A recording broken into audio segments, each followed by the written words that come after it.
Missions has been foundational since the very beginning of Clayton King Ministries. Clayton and Shari have been serving in missions both individually before they even started the ministry, but especially once they got the ministry incorporated, they continue to serve in India specifically, and that heart for missions has always been a central piece of what Clayton King Ministries does.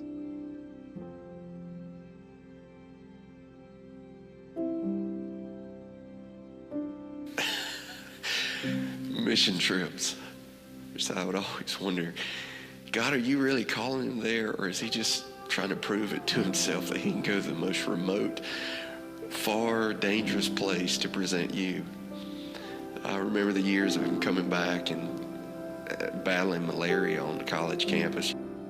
Knowing him well enough, I wouldn't ask him, how you doing? I'd just go walk up beside him, put my arm on him, pray for him, and say, call me if you need me. And he would. He'd always say, thanks, Burgess. And he'd head off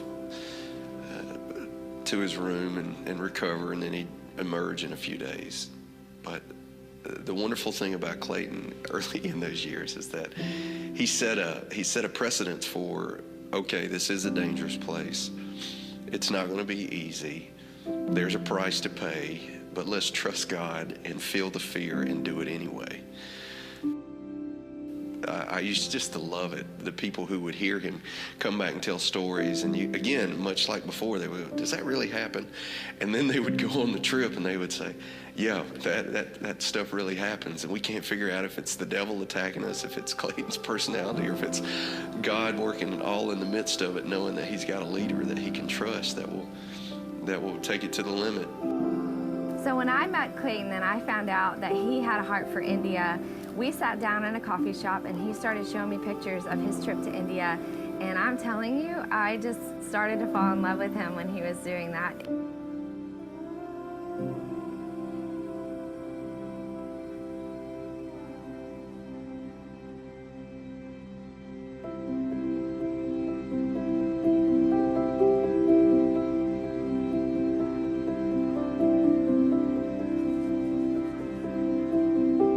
It was at camp that I heard the gospel for the very first time.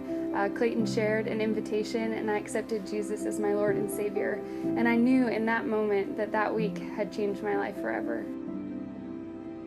When Crossroads advertised that they were taking a trip and that teenagers like myself could apply to go, I knew that I had to be a part of that first team that went to India.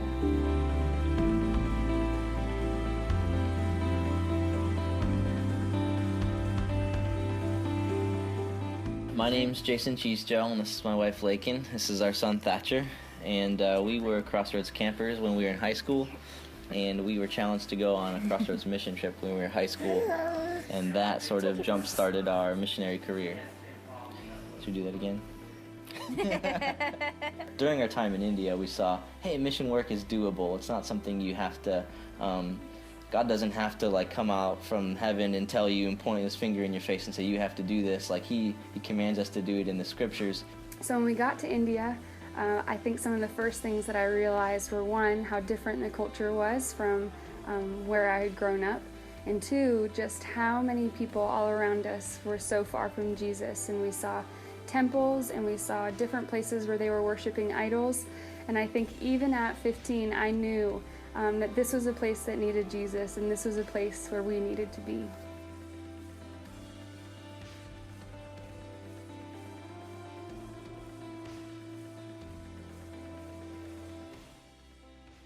The Lord continued to soften my heart for missions as I worked summer camp throughout my college years, and then once I graduated, I was able to be a part of the Community Discipleship Home, CDH, where during that year I was given the missions internship.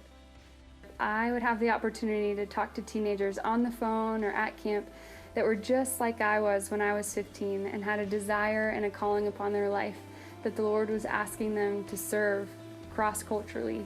And it was one of my favorite parts of my internship because I feel like the Lord allowed me to use my experience and my calling to be a voice of encouragement to them in that season.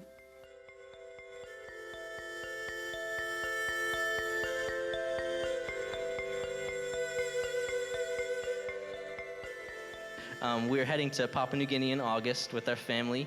We're moving over there, and our job is to plant a church in a jungle in an unreached people group.